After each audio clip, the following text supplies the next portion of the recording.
Okay, I think just want to do one more thing, but I'll be making a state machine today, or rather remaking.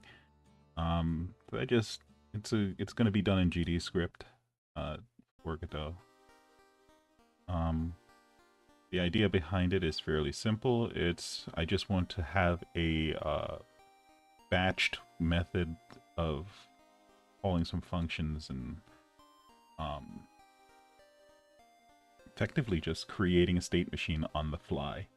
But I've done it before, and the way that I've done it works perfectly fine. It's just that it doesn't sit well with me because it doesn't. There's certain things that it's doing that in the way that I made it, it's perfectly viable. It's perfectly fine. It actually works better the way that I made it because just for efficiency purposes, because we're missing one layer. But the reality is that from a readability standpoint, it might not be as crystal clear as it could be, and it's not as modular as it could be. Like if somebody wanted to just like not use a certain part of it, but use a separate part of it, it's not explicitly clear how to do that, or if it's even possible to do that without breaking the code extensively. So I decided, oh, and then also we have a game jam that I was invited to, and it's just something that's going to start in a couple of hours. But I decided we could warm up my fingers and get myself into it just by just remaking the state machine in a way that I think would be really nice and doing it quickly. And I figured, hey, I've always wanted to share how the state machine was made and share it with others. And because I've seen people, and there's nothing wrong with making different types of state machines. The issue that I've always had is just the process batching.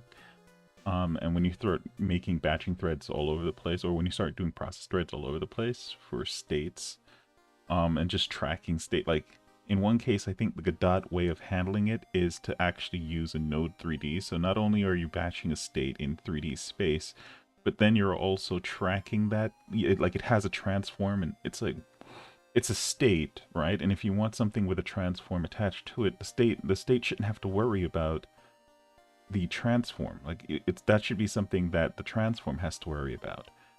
So that to me just struck me as very, the Godot way of handling it. It skirts the surface of what I can understand of just normal procedure. So anyway, you can see here this doesn't actually work right now. This is just my state tester script that I started working on. But ultimately this is just going to be how it works, right? So where I can go something like state machine new and then store this in something, right? I could do this way, or I could do something like this where I could go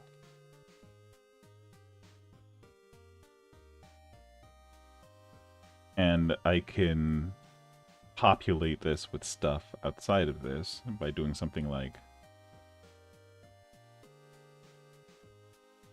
whoops.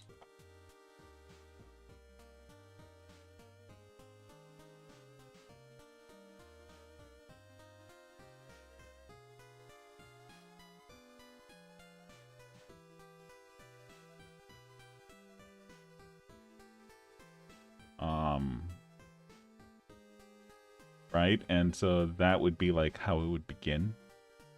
And effectively, this is a state machine. And then over here now, we can do something like this. Func setup states state state. And then we could just pass in a whole bunch of different things like state dot whatever we want, right? This is whatever is going to be here is going to be here. But the idea is that we can do this and then set up the states, and then over here, right? Over here, we can have like set up, foo1 states. So then over here, we can just go something like this and do something like foo1, or rather test dot foo1 and set up foo1 states. And then just continue on and on and on.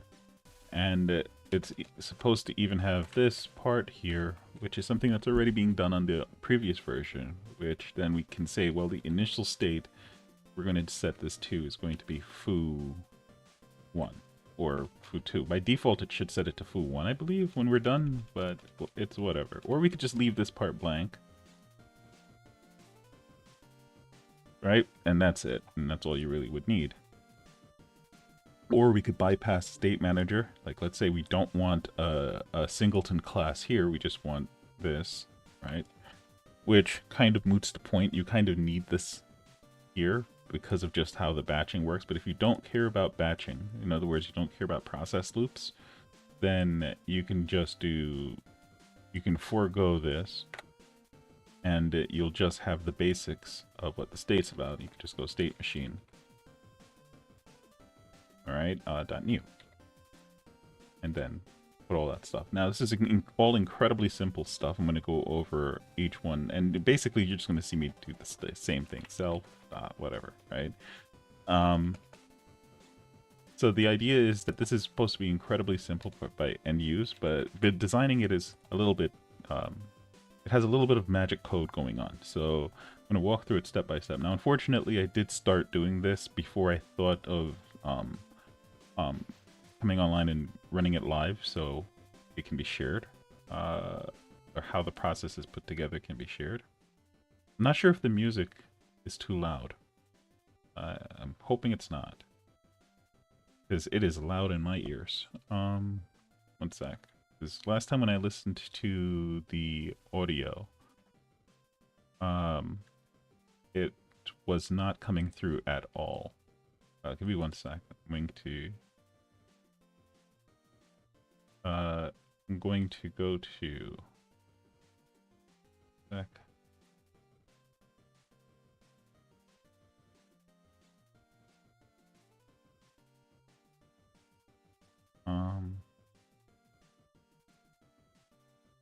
All right, I'm gonna just test this out real quick. So I'm gonna mute this audio music. I'm gonna try to figure out like what it needs to be at in order for the audio to come through properly.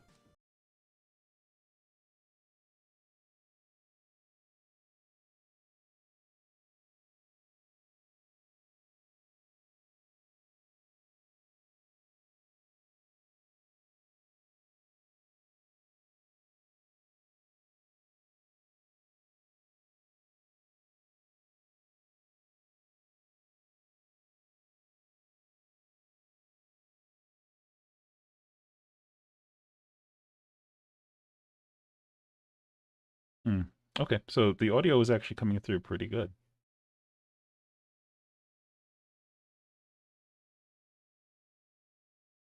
So on my side, it was just really loud, but on the regular stuff, it's actually coming through pretty all right. All right, so let's get back to it then. So let's get back to it. Yeah, that 8-bit stuff was very loud in my ear, so I changed it. Okay. So, that's not actually the normal stuff that I would listen to, but it was the stuff that was just the most readily available. Next time I'll run the stuff that I usually listen to.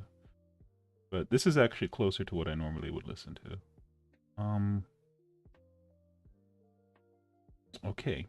So, yeah, let's start with just the bottom level. This is going to be one of those pieces of code that should involve only 3 parts, right? It involves the state machine, and the state manager. You're going to find nothing in here quite yet, because this is probably going to be, like, the way that it's going to be is I'm going to be bouncing around between the state and the state machine for a little bit, and then I'm going to go into the state manager, and I should be bouncing between the machine and the manager until both are finished. And then once they're done, it's going to be the tester to just test out what's going on inside of the machine, inside of the state manager machine in the states, just to make sure everything functions properly.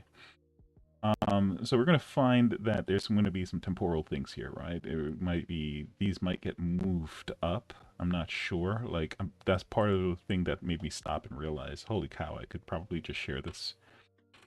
Is when I hit this part and I was like, I'm not sure how I want this part to be set up.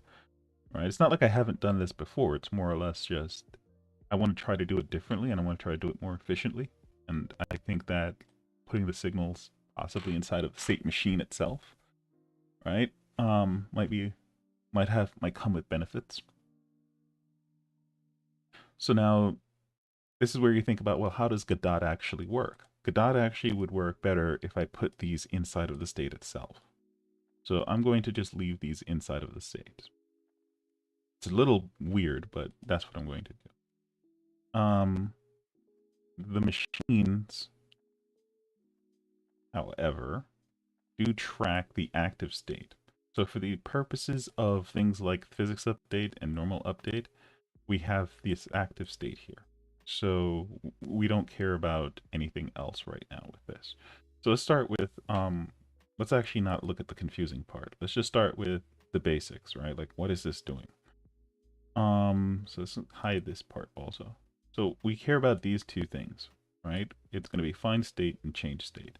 So find state is basically just a get call. This is built into Godot also, just how to handle dictionaries. And this is going to return null if there's nothing in here. I have nothing here right now that's going to be handling that if it has a null issue. And we're going to build that out in a second. And then the change state is going to be what happens if, so sorry, the change state is going to be what happens if we try to change the state. So we need to do a couple of things when we change a state, right? We need to tell everything, hey, this state has just changed. So how we actually do that, we have a couple of ways of handling this.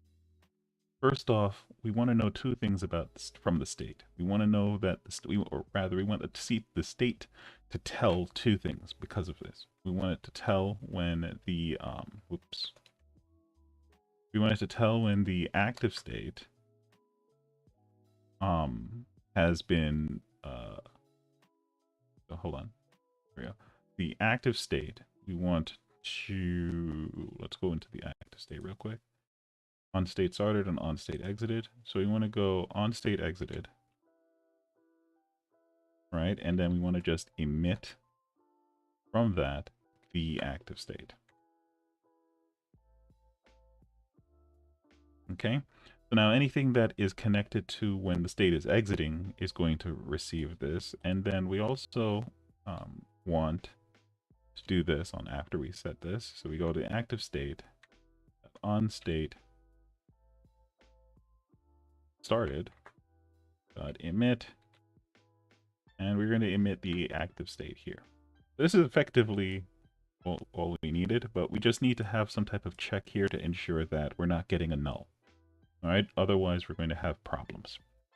So we should probably start from find state. So in find state, we want to just do a quick null check on this.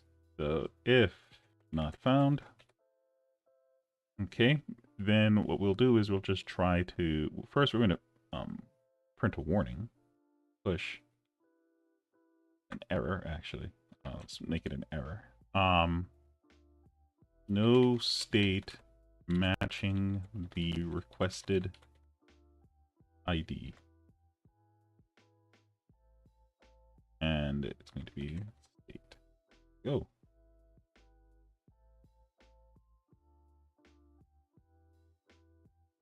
Or we can go enumerator. Oh wait, we can't. We can just do that. State. Okay. So first we're going to push that warning, right? And then we're going to say found is going to be equal to the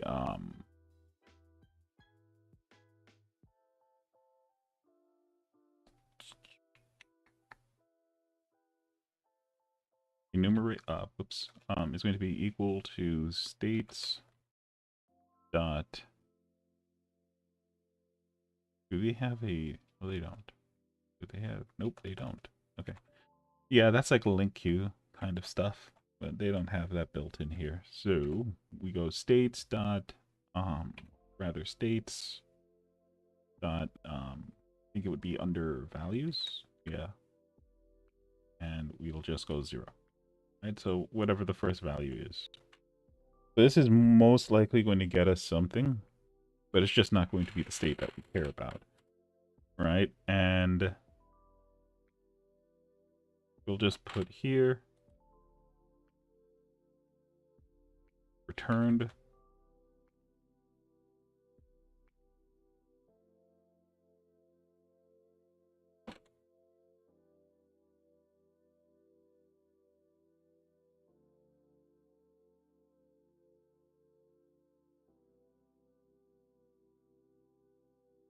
There we go. Okay. So with that, now we have an error that we'll push. It won't. The good thing about this is it won't stop the game without us knowing why it stopped the game. It won't tell us, oh, this isn't this or something like that. But the downside is that we will be getting the wrong state. But it's better than it just hard stopping. We're just going into the whatever the original or the initial state is supposed to be. So we're effectively, so the idea behind this is if there is a neutral state that this object is in, let's say it's a disabled state or whatever, that we're going back to that disabled state, right? And this is just a error protection. You want to say it's not necessary, but I like to put stuff like this inside of my tools because I don't like them just breaking like that. Okay, so yeah, so I hope like it becomes clear what exactly it's doing. So we've basically made this null proof.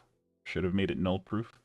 Assuming that the state actually has something in them. If this has nothing in it, then it shouldn't even be made to begin with.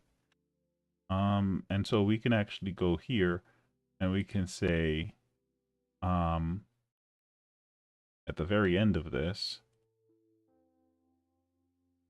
if state dot size is less than 1, queue free. I think we can queue free this.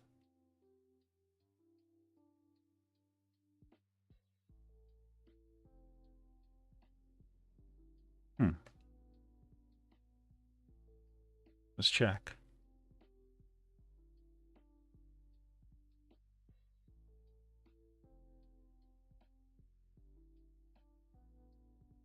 Oh, it's just free, I think.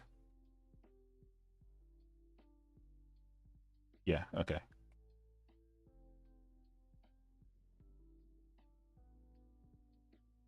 Okay, there we go. So if for some reason we decided that we wanted to try to make a state, and when we made the state, it has no states. We made the state machine, but the state machine has no states in it, then we just delete the state machine. We don't need it. So we're going to actually push something here also. Push warning. That state machine has a state size of 0.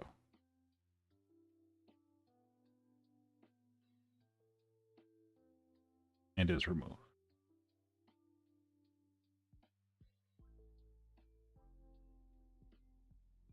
Okay, now we put this here. This is just really me testing this system. I like this system for making unique IDs in Godot so far. It's served pretty well. Next, we have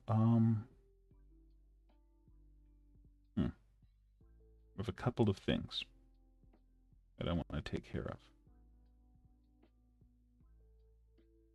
So let's just make sure the numbers are right. So -1, I'm sorry, for 1, less than 1, push warning, 3. Okay, and did we populate states? Yeah, we did it here. Okay, so I think this is actually done. So let's go over what this is doing exactly. This is init is, so let's start from the top. We have ref counted. right? So this isn't actually in the scene per se. Like it's not like a node where so ref counted exists one layer right above node. So node extends ref counted, right? Or rather, yeah, node inherits from ref counted. Ref counted inherits from object. So this is as close to, and the reason why you use ref counted, I'll go over in a second. But the idea is that the state machine doesn't exist as something that's being tracked in the scene per se. It's something that is in memory, but it's not. It doesn't have a transform, so it's not in the scene, and you can't actually see it visually in the hierarchy. Um, the owner, right? This is just some variant type, but it's whatever it is that you want to put in. That is basically, it's like these two things are kind of like identifications, right? So you'll be able to well, we're going to make a method in a second that will return. This is something that's going to be in the state manager.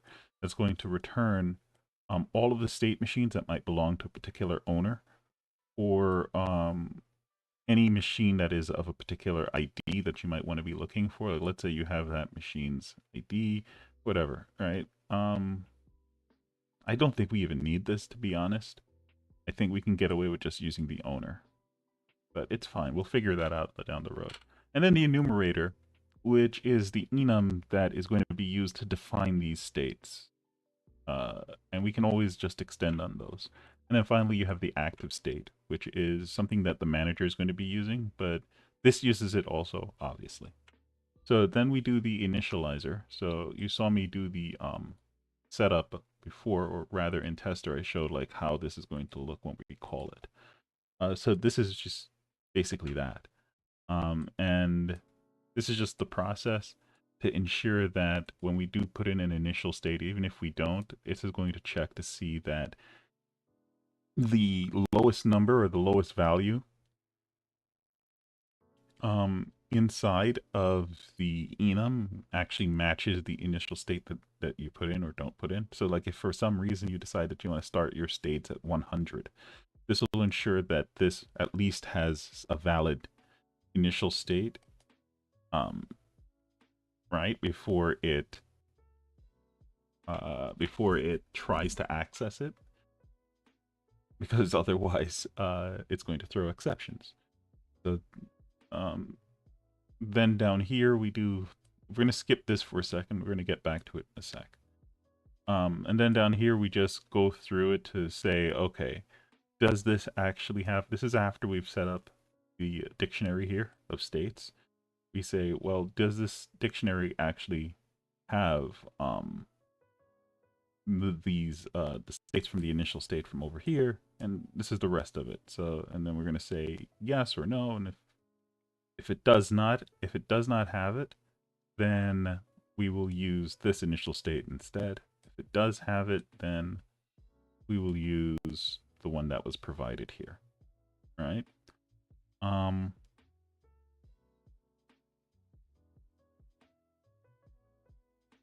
so right, so now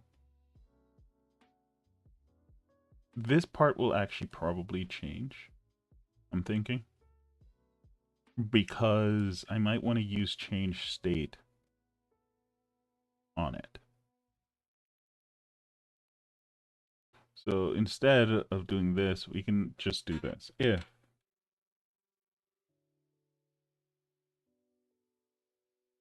ooh, come on. There we go.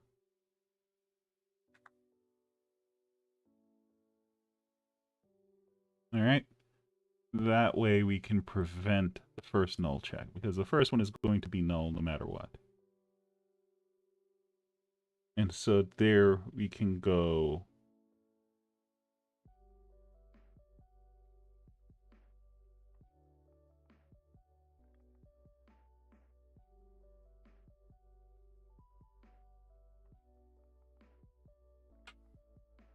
Right. So if the active state, if the current active state is null, then we say, all right, nothing. But if the state that we found doesn't match anything, then we'll just set that. So this is good. Good enough. So now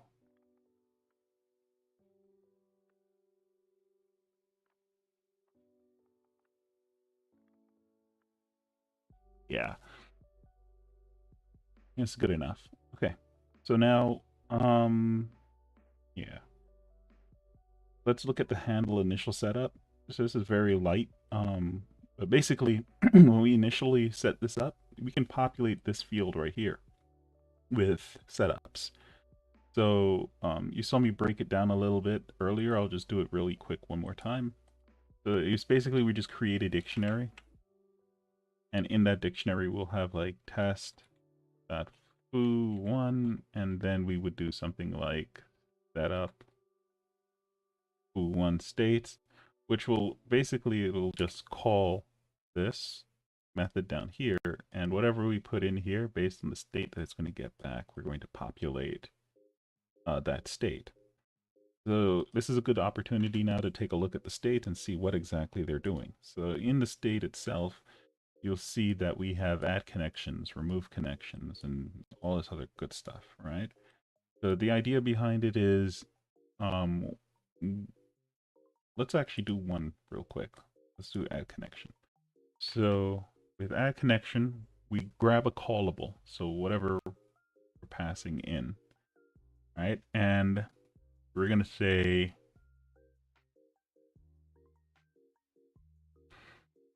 um if at start. So this is by default going to be true. Okay. So if at start on state started connect. There's a little bit more that we're going to have to do here, but give me one sec. Function. Okay.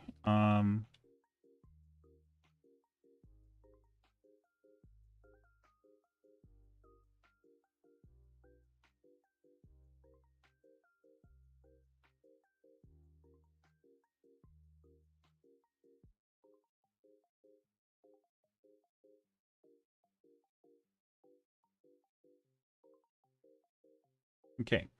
There.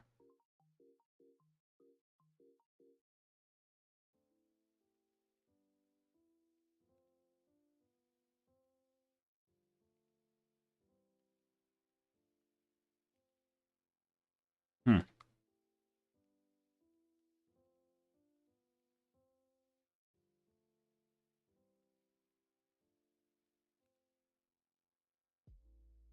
Hmm.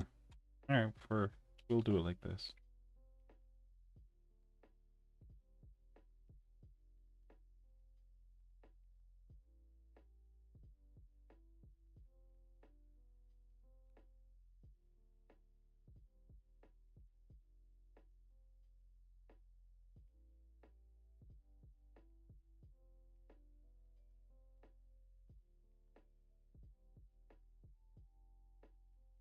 Okay. There we go. All right. So now whenever we add a connection, it's going to check to see if we want it to be at the start. By default, we're going to always make a connection at the start. And if we we can check, well, oops, there we go. And we can check if we have to also check, or is this function already connected? Because we don't want to connect the function that's already connected. And then that's it. This is done. I guess we can do the rest. So yeah, let's just do, well, let's just do the invert of it. I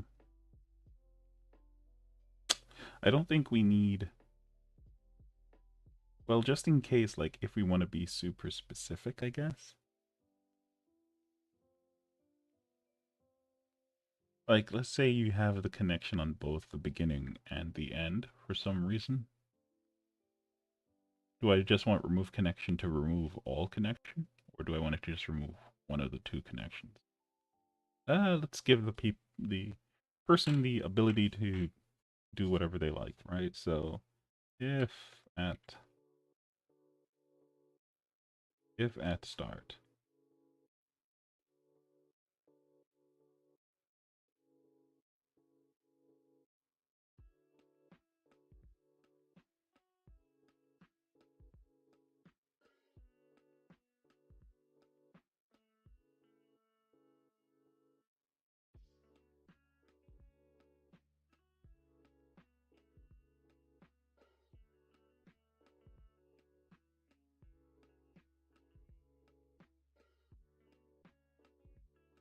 Ah, my C sharp. Probably going to be, hopefully going to be using that more often soon. Need to brush up on my C sharp. Can't get rusty on that. GD script is fun, but I need to get back into C sharp.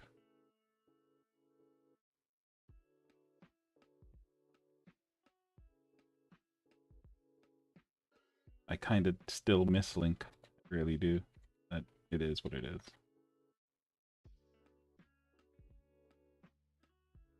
Right, we're almost done. Okay. So now the process is, this is actually not supposed to be like this. This is supposed to be oh no, this is fine. This is fine.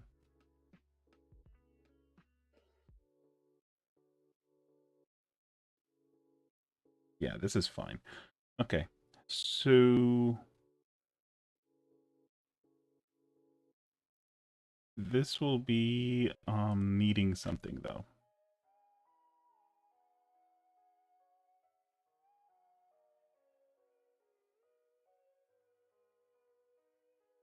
This is actually going to be very similar, so we can just do this.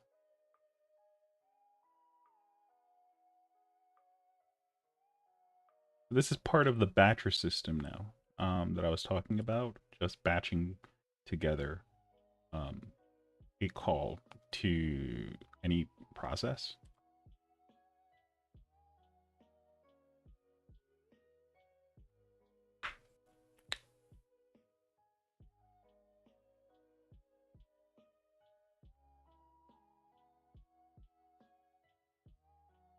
Mm-hmm. Back.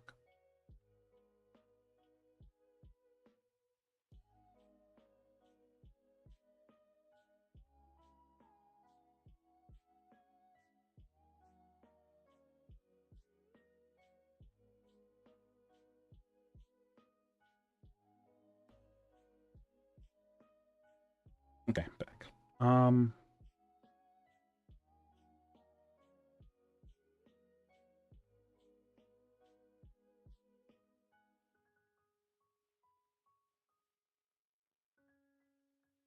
I wasn't thinking at all that happens, right? Whatever. If, let's do this. If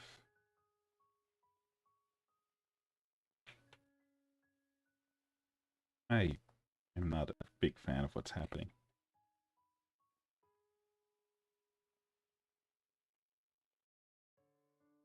Let's keep it in the positive. So let's go on.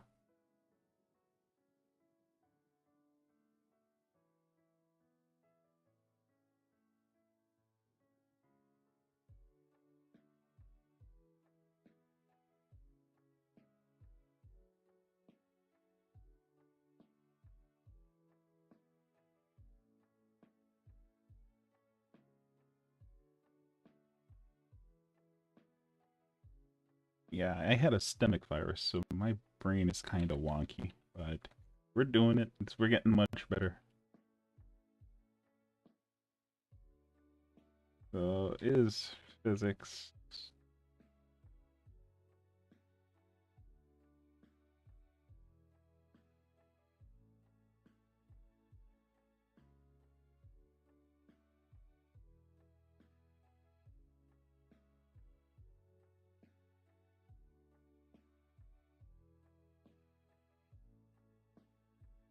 kind of repetitive, but we're just doing what we need to do. Let me see if I can just do this.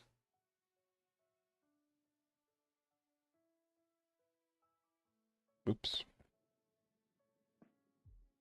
Sure.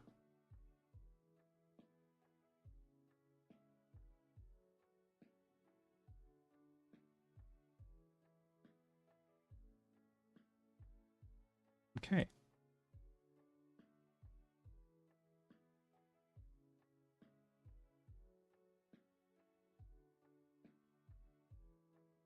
Okay. I think that's it. So basically, as this reads, if this is not a physics function and we and not Hold on. Okay, yeah. Okay, gotcha.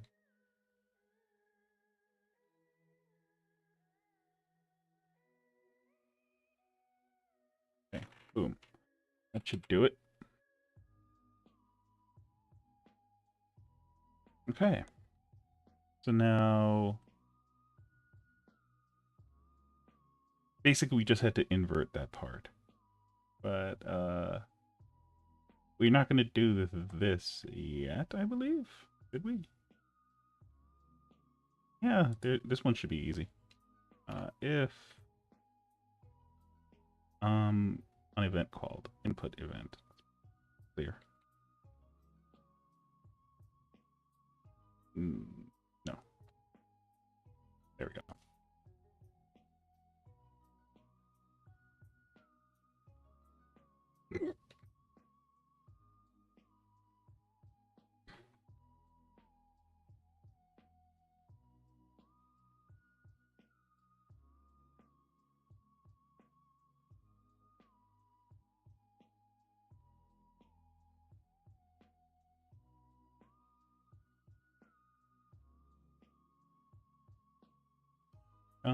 Let's just copy it.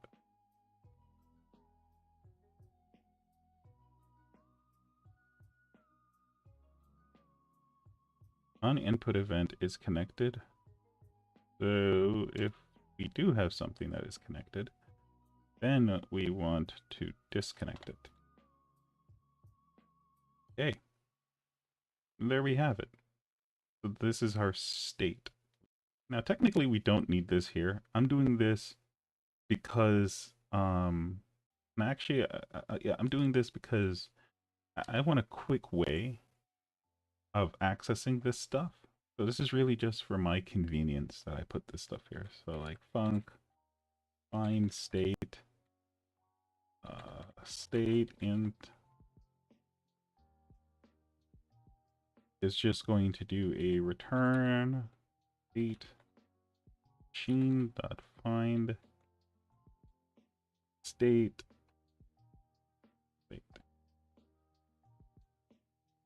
Okay.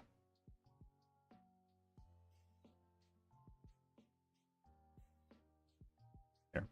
I didn't fill that in before because that was made before I actually made the state machine. Okay. So there, yes, this is just for more for convenience, but this already exists at the state machine level. But if I like call this state and I just want to find another state, this would allow me to do some inline stuff. So speaking of inline, let's do that here. So we can do state here. Let's make all of this stuff possible to handle inline.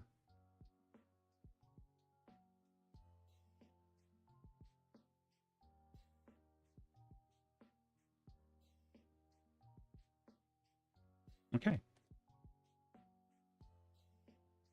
And it'll just be returning itself.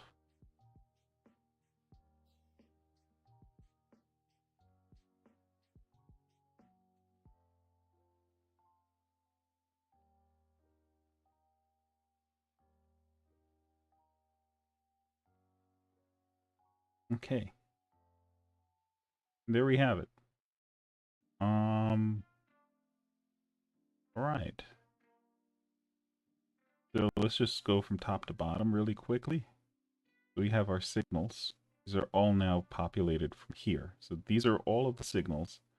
This is just the initial properties section, right? This is just like the things that are about this specific state. But the signals are really what's containing a lot of the meat and potatoes of what the state is about. We're letting the signals handle that.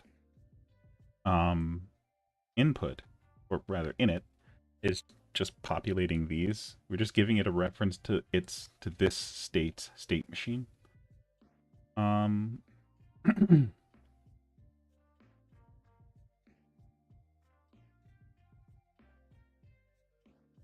mean, technically we could give it its state machine ID and then, but that just seems convoluted. So we're just going to give it a reference to its state, to its own state machine. Then we do add connection. We do a remove connection.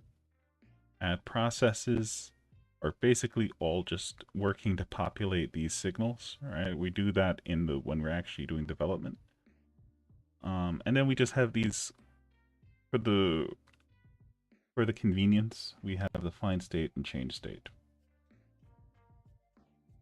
All right, like, this is really just, it's not necessary. It's really just for convenience.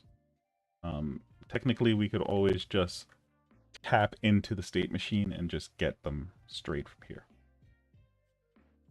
That's I because I used the previous version, I know that sometimes I'm like calling states on the fly, and I don't want to have to stop to think what the state machine of that state is to then get. I just want to do find state. Like, I don't want to do something like this state, then type in state machine, then type in find state. I can just do this state, then find state. Right? Yeah. Okay. Okay. Um, there's a tester. So now we're in the state. I think we're actually done with this. I'm pretty sure we're done with this. So now in the state machine, what we actually want, we have this change state, which is handling the active state, which is important. When we initialize, we set the active state initially, right? That's what we do. So now that we've redone find state to just always return that, we can actually just get away with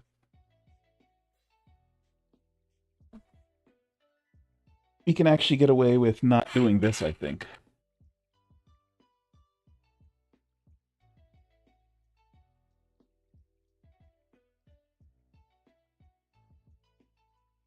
Okay, I think we can get away with this. Just not do that. Because we've redone find state. And instead, we can do active state, active, or actually we can do change state, and we can do the initial state. All right, so let's think about that. The initial state might not, let's say it doesn't fit into this. Let's say that we've made this enum and it starts from 100. And the initial state is 0. So then what will happen is we'll go into change state with 0. Oh, hold on, let me see where an initial state is handled anywhere else. No, that's it, just right here. Okay. So we'll look at the change state real quick. There we go. So first it's going to try to find the state. And inside a find state, we're going to say, well, wait a second, 0 doesn't exist. So this is going to return a null. So if we don't find anything, we're just going to return the first state in values.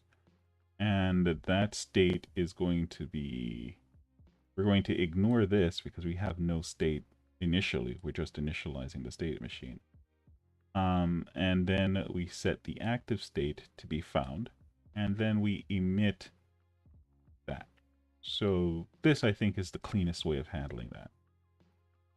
Absolutely. Okay. I'm happy with this. So we now have a method of managing the active state. Okay. I think we're good. So we now have two things that we need to really accomplish. And one of them is in the, well, I think both of them are in the state manager. So this now is where we get into nodes. So this actually exists inside of the, well, technically it does and it doesn't.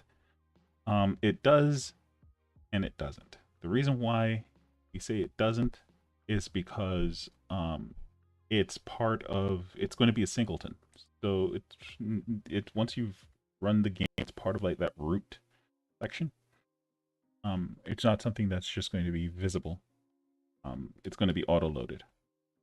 So we auto-load the state manager, basically. Okay.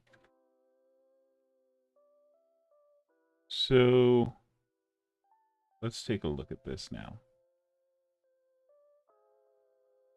The state manager is going to say, let's go back real quick. This is a lot easier the second time around, I can tell you that much. And I'm trying to keep this code below, oh, geez, it's 60. This is 43. B43. I think I'm at, can I shorten this?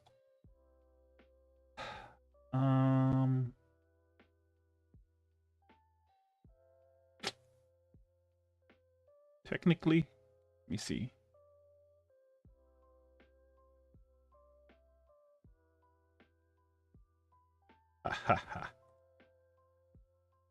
So I made a promise that I'm going to try to keep this code as small as possible. So I have a specific number that that I have in mind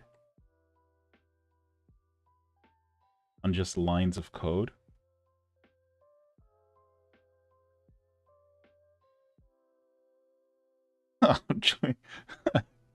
Oh man. I'm trying.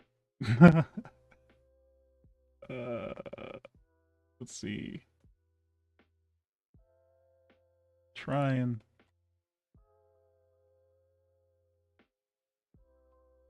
Okay, what are we looking at? 50. Did that just go up? Oh, it was at 60 before. Okay.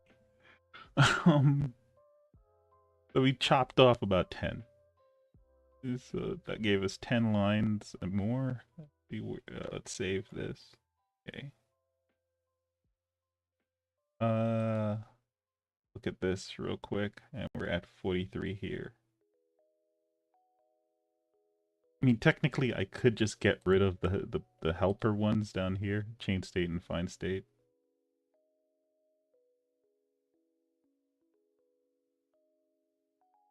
Can I do this? Nope. Okay. All right. We could get rid of these, and that would give us down to 45.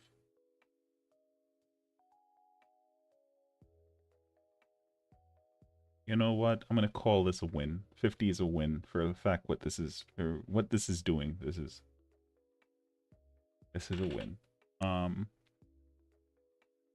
Okay, so now the state machine itself, I think this is as tiny as I can get it. Handle initial setup, yeah, sure. Find state, change state. Okay. Can we shorten this part? Yeah, we can do that here.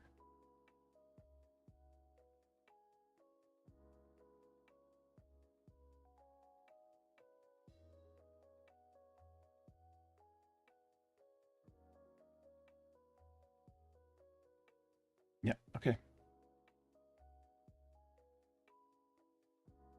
I think we don't need this, I'll be honest. Let's get rid of that.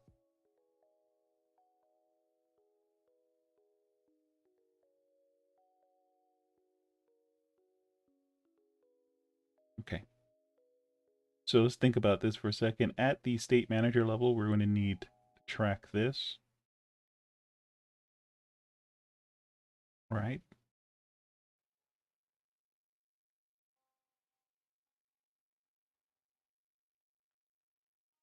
Yeah.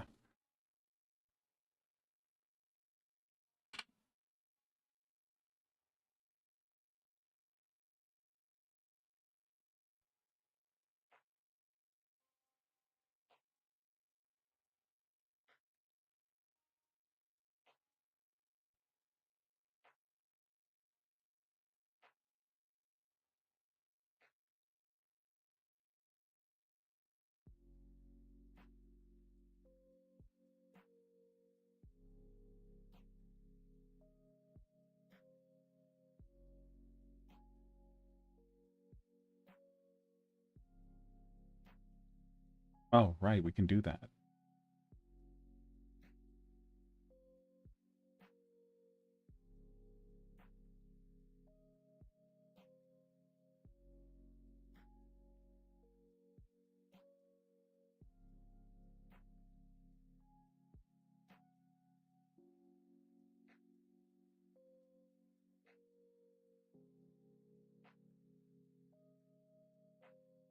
Okay, so first we need that. Then we also need the enumerator. We need, well, we don't need, we have possibility of throwing in functions.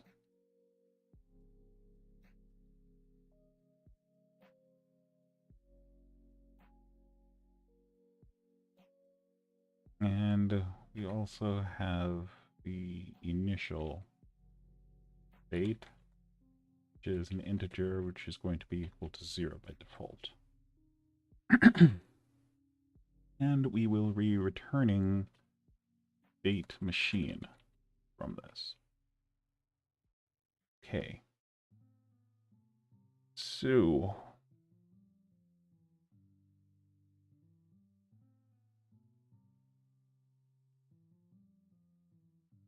this should be easy to set up, hopefully. So we can go state machine, or rather we should go new machine is going to be state machine, which is equal to state machine dot new, and we can throw in a owner, numerator, functions, and the initial state. Okay. Then we can say that the state machines dot oops.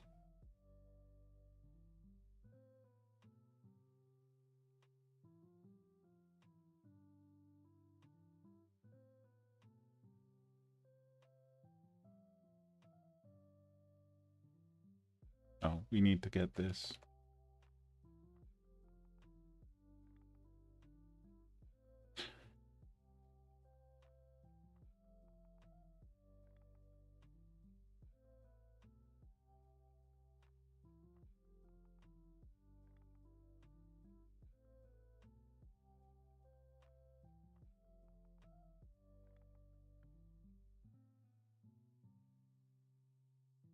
I see. That's why I did that. Okay. Now I need to go back. I have to actually put that back in.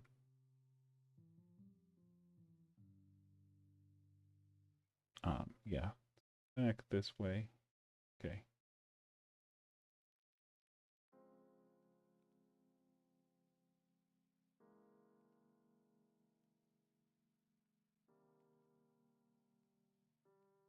Never doubt past me.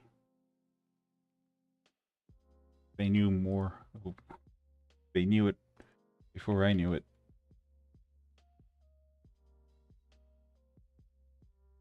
Um. Okay. That's what. That's what it was. All right. So now, new machine is going to be equal to function, but no functions. Okay. Um.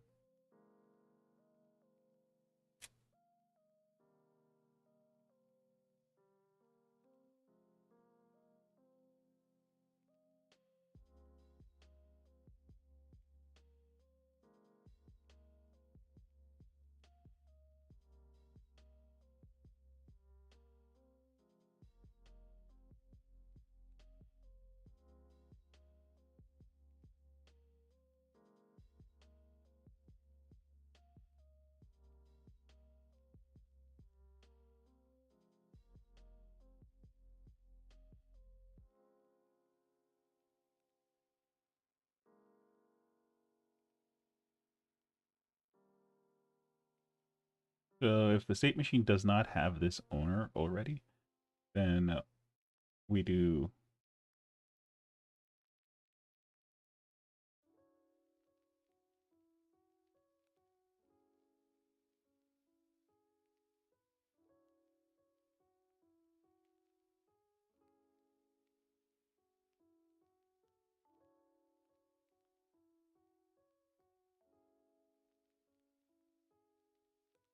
that.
Okay, there you go.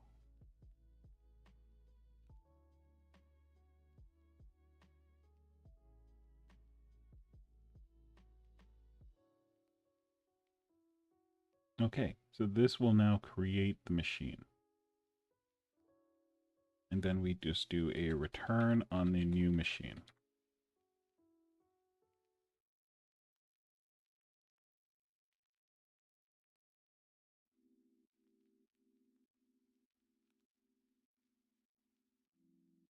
Okay, so now we have this ability to make as many state machines as we want on any owner that we like, right? So we don't need to worry about that anymore. I don't know why you'd need to have multiple machines on a single owner, but I can guess that it's possible. That's why we did it that way. So we have 40, 40. I would say we probably have another 30 lines left that we can push in. And it was that constraint that made me stop to think. Because part of the game jam is that we want to minimize the amount of code that we made before we entered the jam. So I'm trying to keep this as minimal as possible because I'm figuring we're probably, I mean, just the character controller alone, I want it to be bigger than whatever we're doing here. I think the default Godot character controller is like 40 lines long, so just one of these classes should already be wiped out because of that, right? So that's my hope. So now we do create machine, which does that. Right, so we need to do something for the batching for the processes and batching for the event calls. So,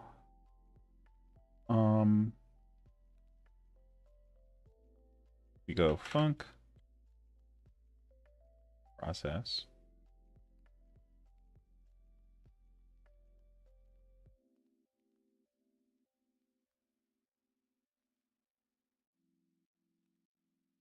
delta, right? And void pass, and then func, physics, process, delta, void, and then func. What is this? Event? Forget input event. There it is. Okay, pass.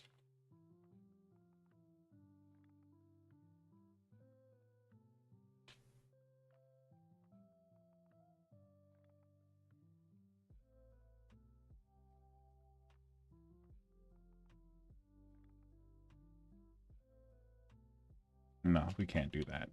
That's like a link queue thing again. I keep doing that.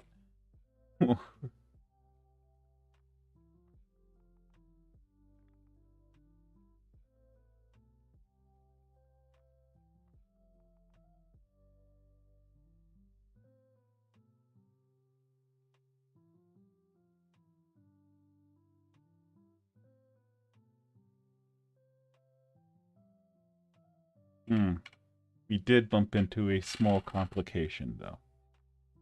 I've hit before.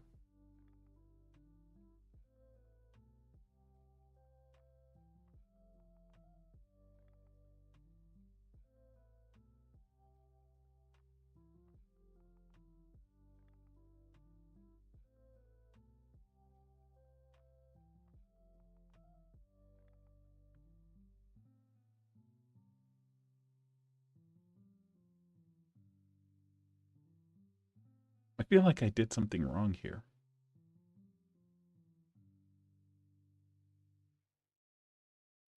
Do I need to have that?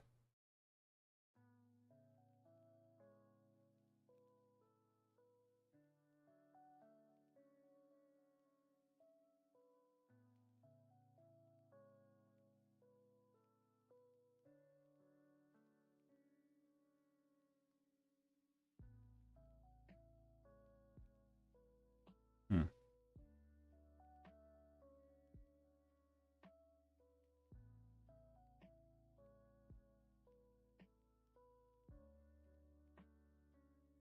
I'm not sure if I need to have that.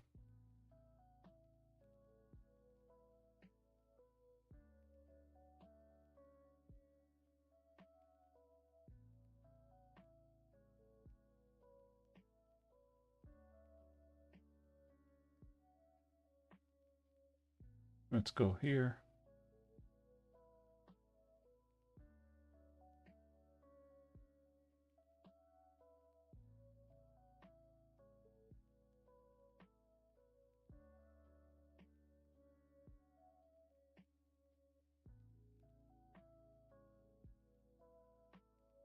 Already handle this.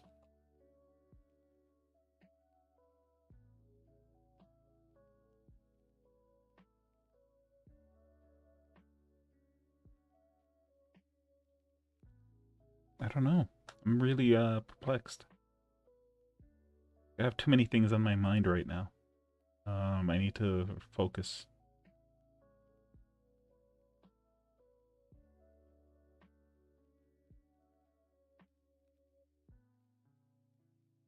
So the other way that I handled this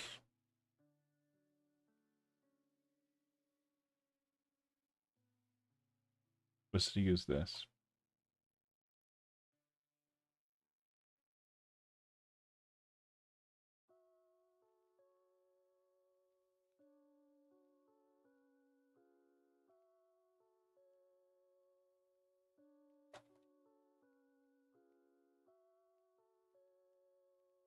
Oops, there we go.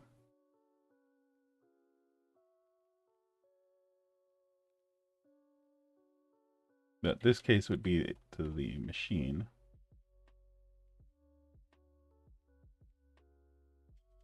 But in this case, we don't need to do all of that.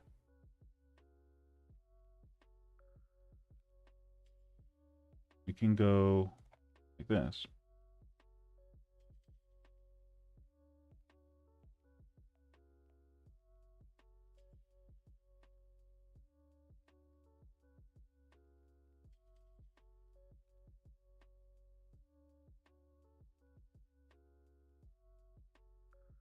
There.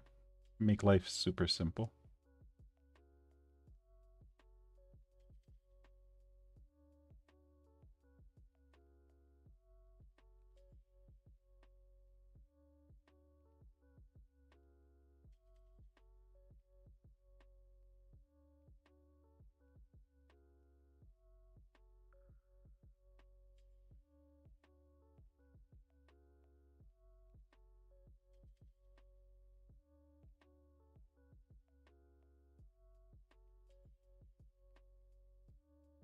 Update machines emit delta.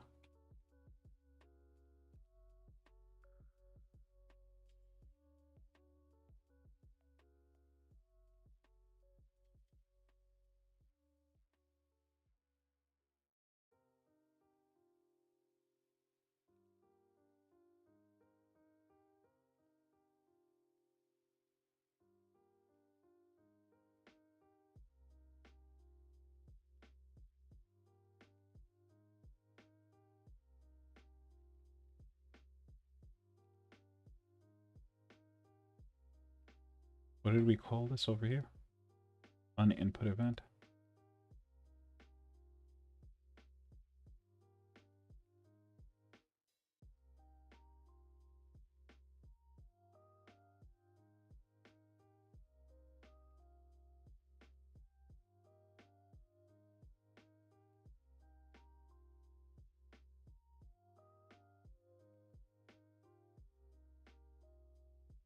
Oops.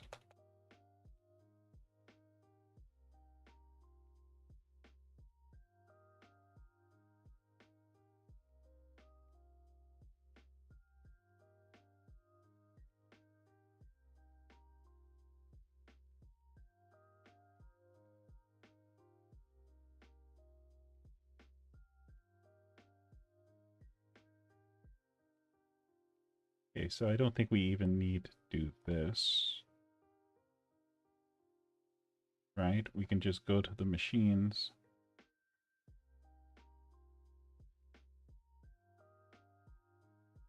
And then over here,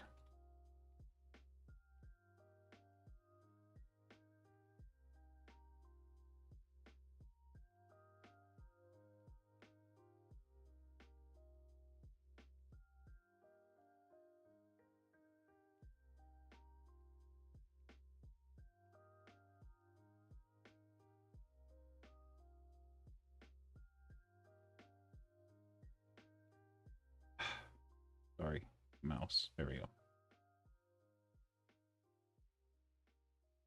Sometimes you just feel like a duck. Okay, so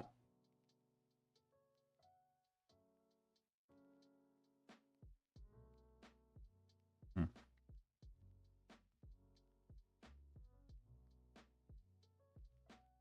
Hmm. Right.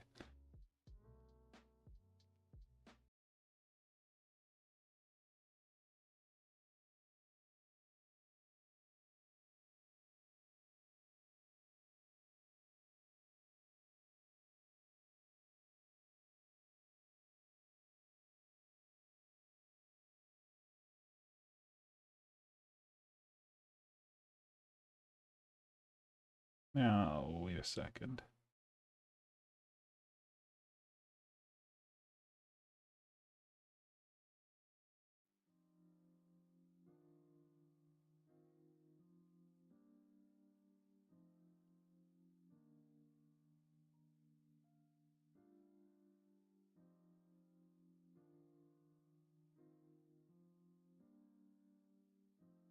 Instead of doing this,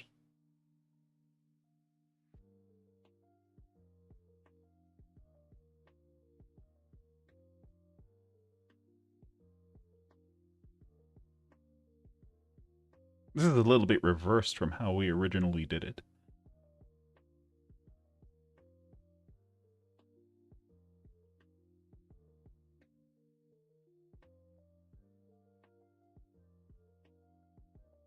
I never tried this. I'm going to try something really weird. If it works, that would be freaking amazing. But basically it would just be going like this. Active state, or rather state, no, state manager. I guess I have to do it from the state manager level. Try it from the state manager level. Update physics.connect to, where are you, state machine, or rather new machine dot active state dot on physics and normal update. Will that work? Invalid argument connect function should be a callable, but is a signal. Gotcha. So it doesn't work. Okay. That would have been silly. That would have been very silly. It would have been cool though. I'm trying to avoid that. Right? The current machines thing. I'm trying to avoid having to use this. Looking for like ways of finessing it.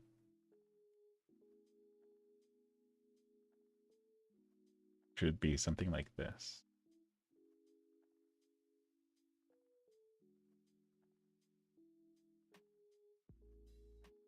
But then it's going to lead back into an array anyway.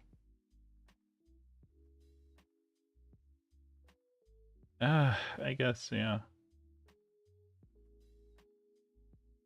So then the question is, do we even need this? I don't think we do.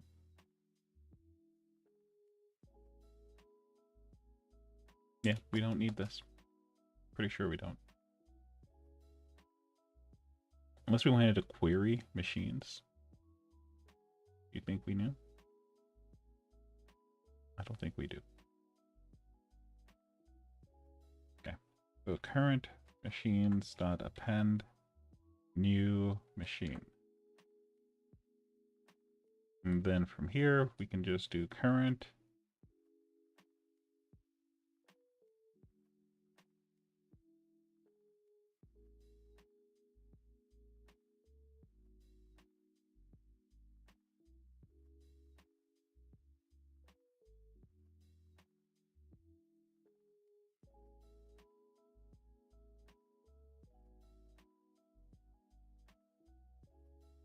So for machine and current machine, then the machine dot active state dot on normal update dot emit delta.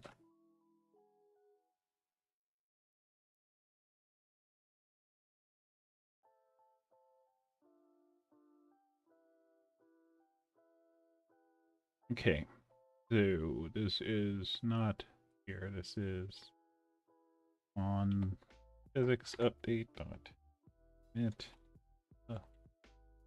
and this one is on input event emit the event.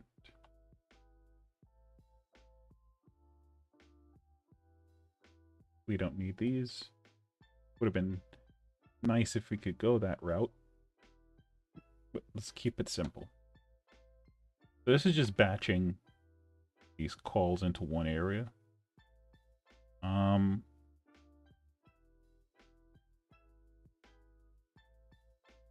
now if we wanted to do something like get machine, and then we passed in the owner, and we wanted to get a list of the machines that belonged to this current, like the owner here. We have no way of doing that.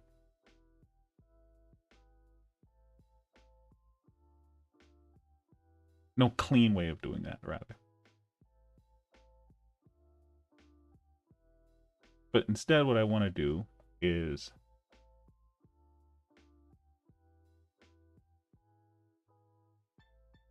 yeah.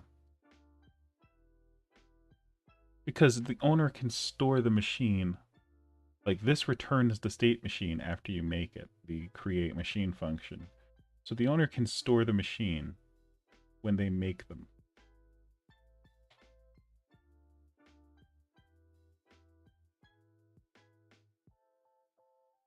All right, it's just also stored inside of the state manager, which is handling explicitly the these functions. This is the entire point of this, to be able to tap into batching it. So to make it now something that we can query, the different function. This will allow us to query. So do we want the ability to query for state machines on an object? This comes back down to, well, how much functionality. If I like imagine that this part doesn't exist, can I just say that this ends at line 37?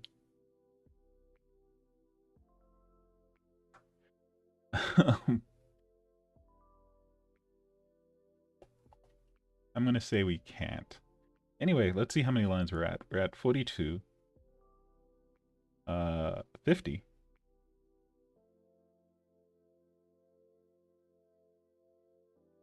And 20. So that's 92. We still, I think, have 10 more lines that we can throw in. Well, 8 more lines code. And still remain below my target.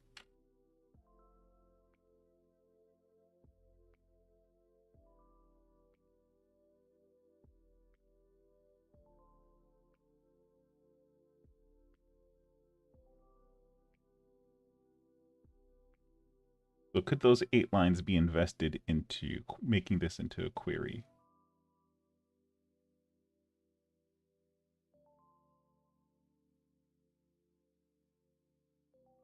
I don't think we need it. I'll be honest, because you can store your machine on the thing that you're creating when you're making it.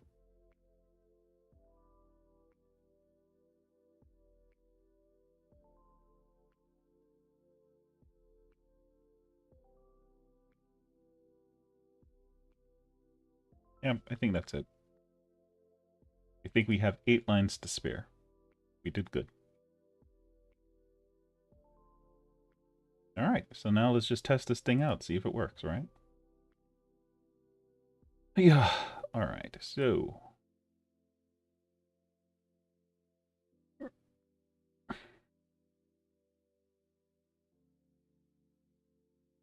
So let's say foo machine is going to be, oh, wait, first we have to do this, something else.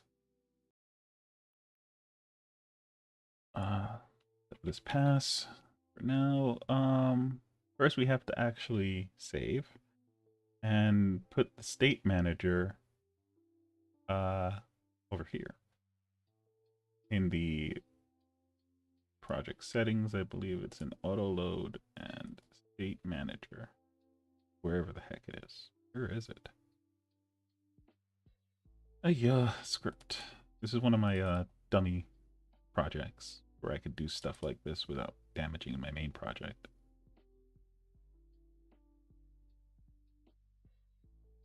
Invalid name.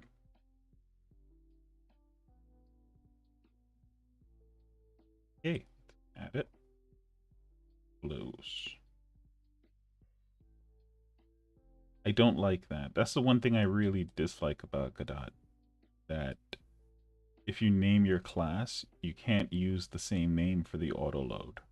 So because I named the class state manager here, I can't use the same name for the auto load, but then I can't use this as a singleton or an auto loaded class, I guess. So it's like you're damned if you do, damned if you don't kind of situation. So I will need to think of a new name for this. Probably state. Let's do state manager script. And let's go up, save this. It's going to break a whole bunch of stuff, but is it? Does anything actually reference the state manager itself? I don't think so. No, we're good. Okay, good. Project. And then we'll just rename this state manager. Close. And save. Okay. This is state manager script, the state manager. All right, good. Now let's go into the tester. We can say that the machine foo is going to be equal to state manager dot create machine. We probably want to get rid of that. Hold on. No reason to have that. There we go. Create machine, and it's going to be self test. We're just going to do that for now, and I want to see print of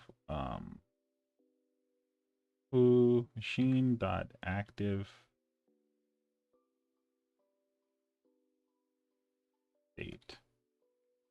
state name. All right, let's try running the game real quick. Printed foo1, which is exactly what it should be. All right, let's do something real quick. Let's give it nothing here, and let's say that the initial state should be foo4. Test. Okay. Now let's run it. Nice. Okay. So now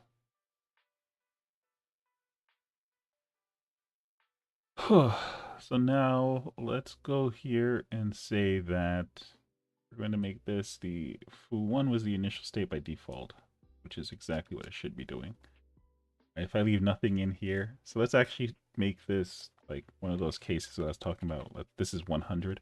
So the way that enums work is that when you can set like an enums value, which is like overrides what the enum is about, like the order of it or the key. No, this is the value of it, and the key will now be associated with this value instead. So you can do that with enums, right? And what will happen is now this is 100 instead of this being, because this was originally 0 by default, but instead now what will happen is that this will be 101, 102, 103. So now Let's test this out and let's just see what happens if it breaks or not. Nope, it still picked it up. Let's find out what the number is from this. It should be like 100 something. Yep, there it is, 100.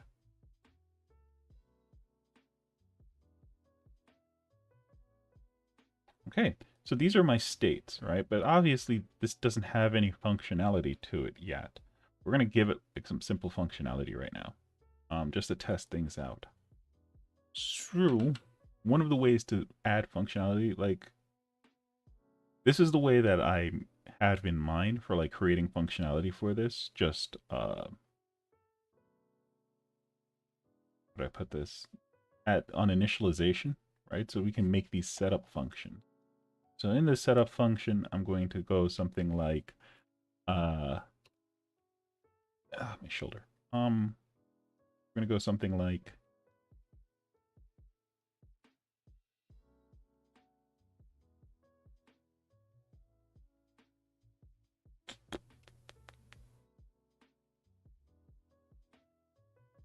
add connection, and we're gonna say that we want it to do say hello. Okay. Come on. My mouse just died. Give me 1 sec. Then is it once? There we go. Okay.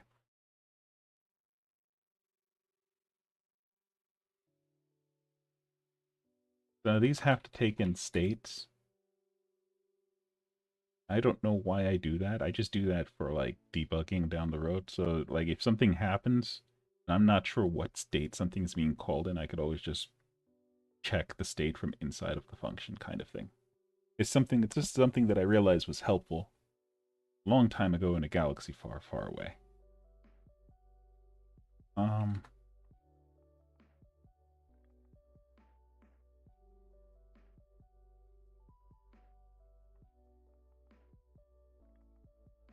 Okay. So let's test this out.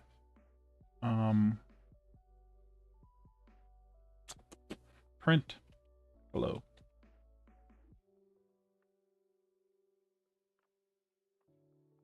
And so now it should work. So let's get this done. And so we're actually going to make the default state here test.foo2, right? And we're going to do print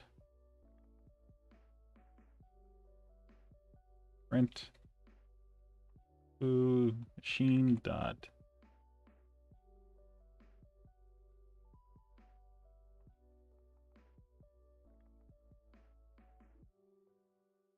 a, and then we can do change state.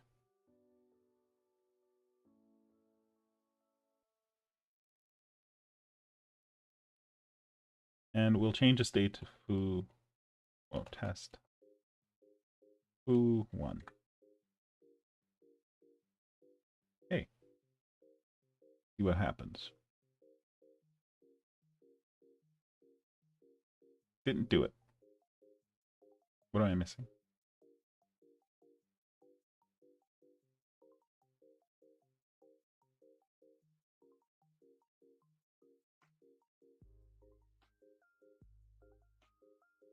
Oh, oops. Would help if I actually put this into the setup. So we go test foo1, and we're gonna put setup foo1 states. Right, and that's gonna be that. Now let's try it. Hey, there we go. Elegant, simple. There we have it. That's a state machine. We want to test out, probably want to test out the other two functions, which are the, should work. Just see.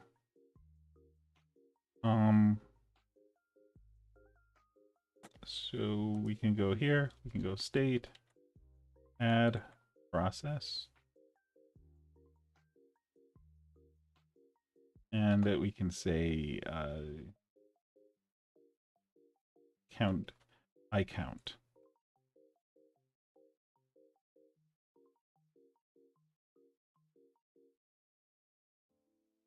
Okay, and let's go make that process func I count. Okay, and it'll take in delta float. Okay, so now we go print count. Right, and then we say counter. I think Godot can do plus plus. I'm pretty sure it can. Guess not. Plus equals 1. And I guess we can do var counter int equal to 0. Let me try that one more time. Are we sure we can't do plus plus in Godot? The mouse died. Yeah, we can't. Wow. Plus equals 1.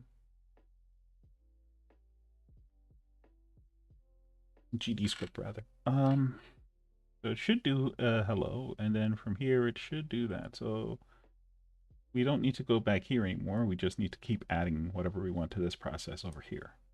In this case now it's going to be iCount is added also. Now every regular process, it should print an extra increment of this. So save and let's print.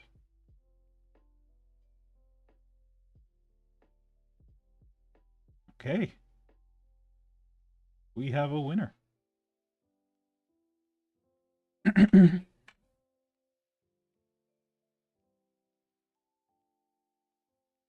And that's it. So that's a state machine. We are done. I'm not sure if there's anything else I need to test now. That's it. That was super simple, super easy. It helps when you've done it before. But this is definitely a better version of the one that I made previously. For sure, for sure. Okay. So with that done,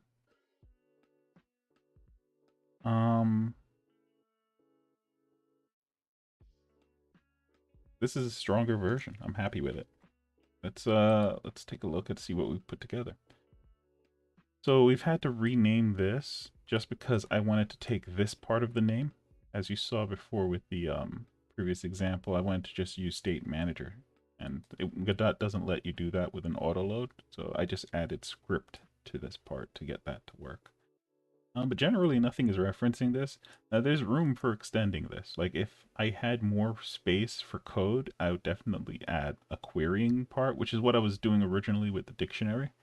But since I don't have that, and really I'm only using this for the batching, I just decided, okay, let's just stick with the basics.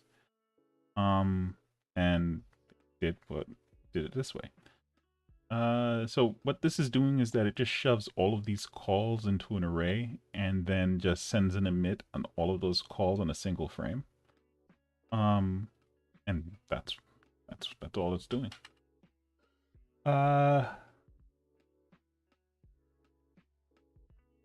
So in other words, it's going off of that principle that the engine likes to call more stuff on one frame than a few things across many frames.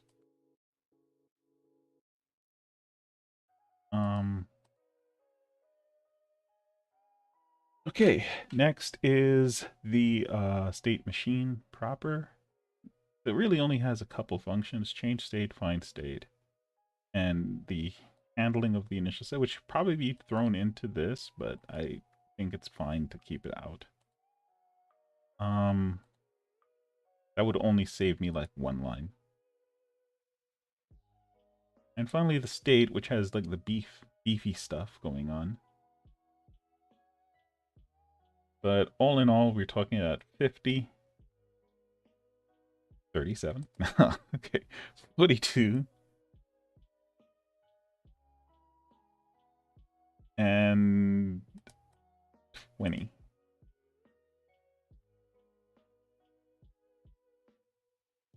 Okay.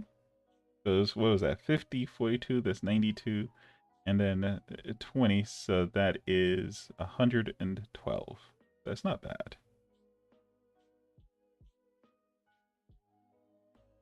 It's not bad at all. That's 8 lines away from our cap, which was 120. Okay. And that's it. So thank you for joining, and I hope that this was helpful. If you have any questions about how to make a state machine, this is what you would call an event-driven state machine. But yeah, that's basically it. If you have any questions about like how to utilize it, I didn't really go into like exactly how to utilize everything, but for the most part, I think I showed just like what needs to be done to utilize it, which is you do add connection, remove connection, and then once you've done these connections, add processes for like if you want to throw something in your physics process, you just turn this to true. Like when you make the call for add process, you'd set that, you just put in true, or you could leave it blank and it'll throw it on regular process.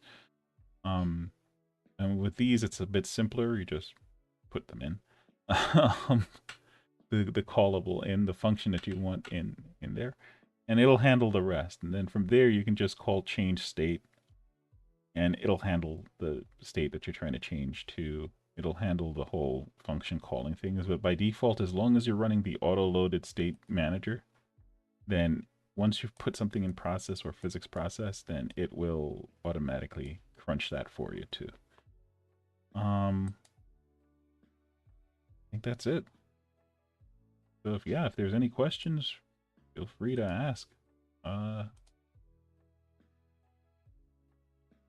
Thank you for joining.